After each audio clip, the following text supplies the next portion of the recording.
Welcome back to Cryptotica for a Bitcoin exclusive video, folks. How you all doing? So in this video, we'll talk about the open interest coming from all the exchanges combined.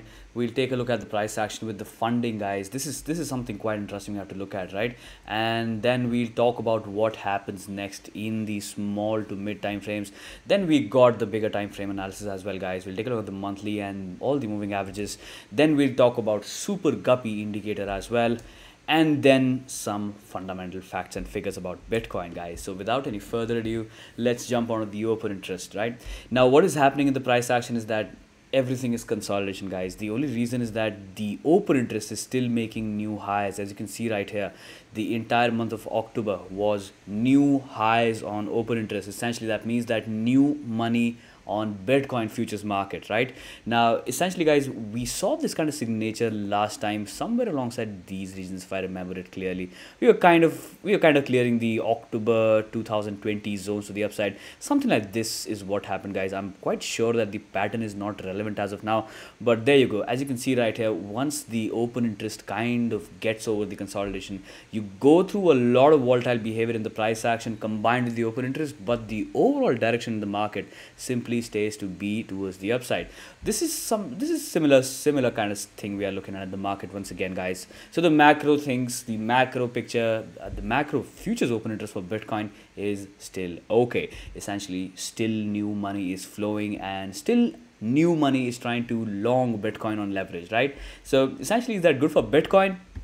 Let's just say it's not that good for Bitcoin. It can make things very volatile for BTC as a whole, but overall, yep, new money is flowing into longing Bitcoin for that matter, guys. And even if we see all the exchanges combined right here now, the only thing is that, guys, since we are getting more and more towards a well-regulated space, all the exchanges that are very far away from the regulations are kind of dissipating in terms of the volume as well that they used to handle every single day, guys.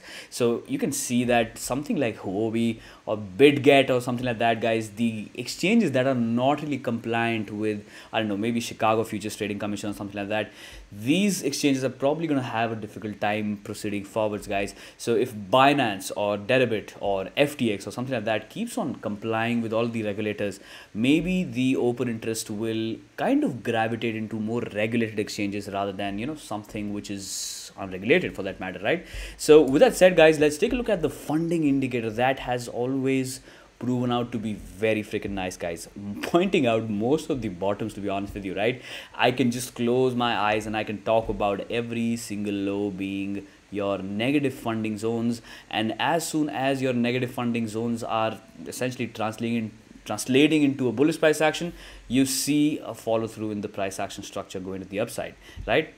What do I mean by that, guys? You can see right here, this is the funding indicator. As soon as the funding goes into negative in a macro bullish trend, if the funding goes into negative, that essentially has proven out to be a very nice buying opportunity in the market, guys. So are we looking at that once again? Yes, we're kind of looking at that another time. I mean, this is happening one more time, guys. I mean, things do work until they don't, right? So this one is still working out. As you can see right here, the last higher low that was put at $40,000 was heavily negatively funded. People were getting bearish, and whereas people longing Bitcoin were getting paid to long Bitcoin as a whole, and it worked out in their favor. So something like that is brewing up once again, guys. Now, does that mean that we are at the bottom?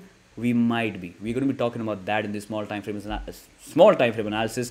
But essentially, the overall picture stays to be the fact that until your funding is negative, Bitcoin is at least trying to put in a midterm low for that matter, guys. So until the funding stays negative as a whole, another good piece of information for us, I guess, right? Now, here comes the point of interest, guys. This is the region that I'm going to be putting a lot of focus into. Yes, I am putting a lot of focus into this region, guys. So until daily candles are situated above $53,500 in an opening and a closing basis, any price action that comes towards $53,500 on Bitcoin is going to be an opportunity, guys. It's not going to be only Bitcoin opportunity. It's going to be any altcoin that is positively correlated to Bitcoin, right? You look at that asset and you see Bitcoin coming out of these levels, that might be the buying opportunity, guys. Now remember, these things are not financial advice. You can lose money trying to chase these bottoms as well. We're just trying to play the probability game, guys. Every trade will always have a risk in the market, right?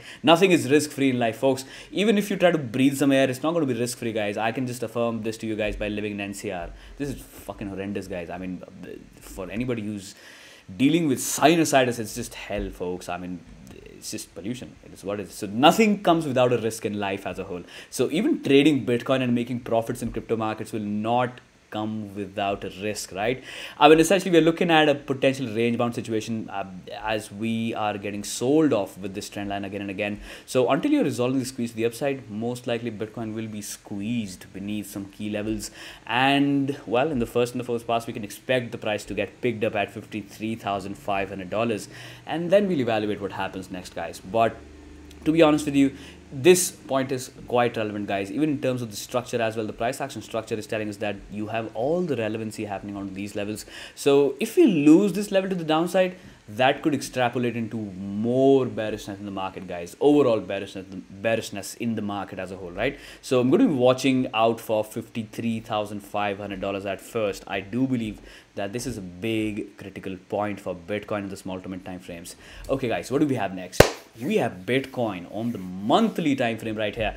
Now, all the exponential trends, and let's just say, guys, the bigger side of things, the bigger side of bullish things in the market happen alongside the 21 exponential, guys, every single time, right? So what do you want? Essentially, you want a good looking positive signature. The positive slope on the moving average exponential tells us that the strength of the trend overall is kind of okay in the market, right? So what do we have right here, guys? Even if Bitcoin comes all the way towards 38, let's just say just a couple of $1,000 below $40,000, it's still going to be okay in the market. Bitcoin will still be okay in the market, guys. The trend is as such. I mean, things can be volatile, price can puke down all the way towards 40k, but the moving average exponential and the overall trend, the bigger side of things, are okay, guys. This is completely fine, right? Now if I take away the logarithmic charts, things will look certainly different, folks. This will look way different.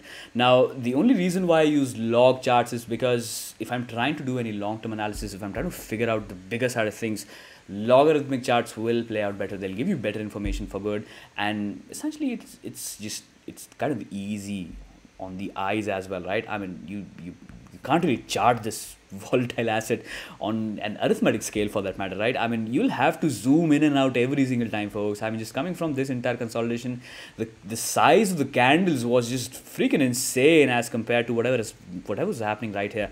But if you just get onto the logarithmic charts right here, you can see, guys, everything is encapsulated within a perfect logarithmic foundations, and you can make better analysis, right? So right here we have Bitcoin on the log charts, and okay as of now. I mean, this one is completely fine as of now. For the rest of the month, we could be looking at a retest of $69.420 regions at first, and then we can evaluate what happens next. On the downside, guys, you're in the deal until you're above 21 exponential. This is the monthly price action. This is the monthly risk management.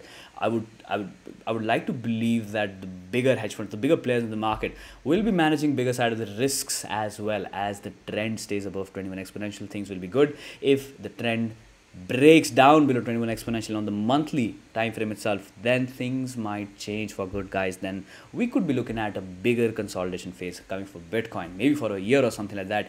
But I don't see that happening right now. Nobody sees that happening right now. So maybe that could happen right now. I know, guys, we should be prepared for everything, right? Be responsible everywhere you go, guys. Just know the place that you're going to die. I mean, it's a saying by Charlie Munger. I want to know where am I going to die so that I never go there, right?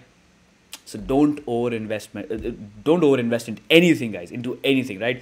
I mean, just understand yourself, understand your risk appetite, and proceed in these markets with a firm plan and a responsible behavior as a whole. Otherwise, the market is just going to get the best of you.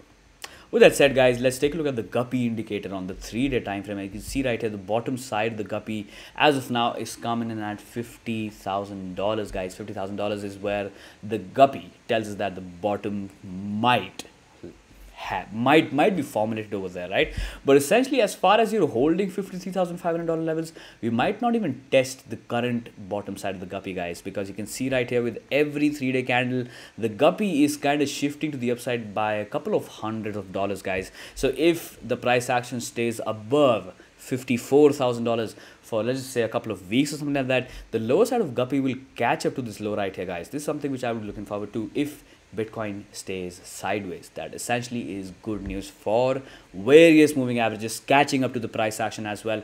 That would give us better support in the price action as well, right? So the Guppy is also bullish, guys. Most of the things, including Guppy, is bullish in the macro picture, guys, which is why any small to mid time frames downtrend is like a swing trade or something like that. It's like a scalp as well, guys.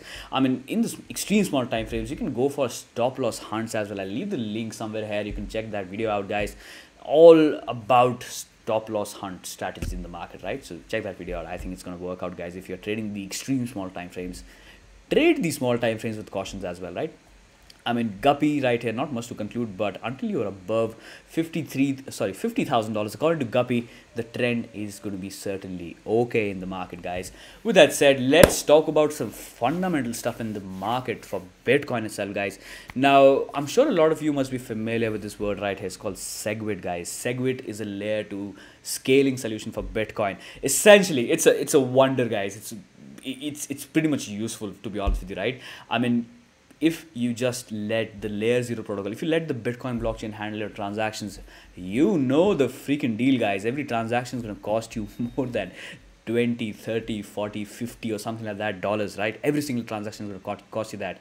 So with the start of SegWit that happened in 2017, a new layer was developed for the Bitcoin network itself, which is kind of suppressing the overall network fees to somewhere beneath $1 itself, guys, somewhere below $1 itself, right? You can see the average fees for Bitcoin, if you use SegWit, has always been below $1. I mean, you see these crazy obnoxious spikes when the market is just getting out of when the market is simply getting out of control, where the market is just flooded with retail traders, and I don't know, guys, maybe OTC desks also flooding up with selling Bitcoin as a whole.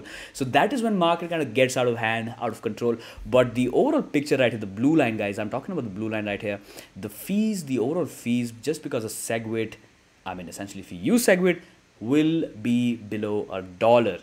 Yes, guys, that is how much Bitcoin's transactions is going to cost you if you use SegWit, guys. Now, FTX as an exchange is using SegWit, right? I'm not sure about Binance for the matter, because I didn't withdraw Bitcoin from Binance.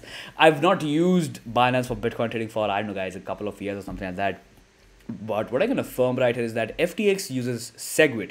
So Bitcoin withdrawals and anything else that happens across Bitcoin is going to be cheaper if you compare anything to FTX from any other exchange for that matter, right? So SegWit's adoption right here has been exponentially rising, guys. This is overall a very fundamentally bullish thing for Bitcoin, guys. This is a crazy fundamental fact, because this is exactly what you want, right? Now, once you're able to solve the payment solution, I mean, essentially once you're able to solve the network fees with the help of layer 2 solutions, you can build crazy dApps on top of Bitcoin itself, guys. You can enable DeFi, cheap DeFi and NFT market space with the, let's just say, with your network security being handled by the Bitcoin network itself.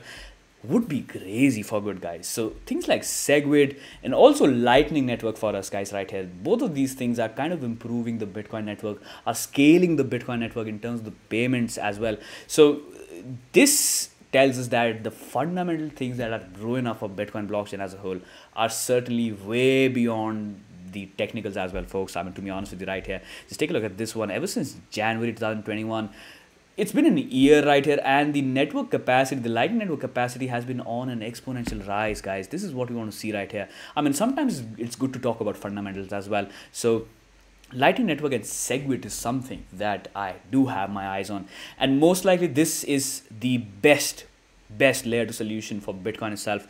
Guys, SegWit, Lightning Network, both of them are the best scaling solution for Bitcoin if they actually are able to, let's just say, handle 50% of the network's capacity for transactions. Maybe you will be having a seamless DeFi and NFT space on top of the Bitcoin blockchain itself with the help of second layer solutions, right? Okay, guys, do we have anything to talk about in this video?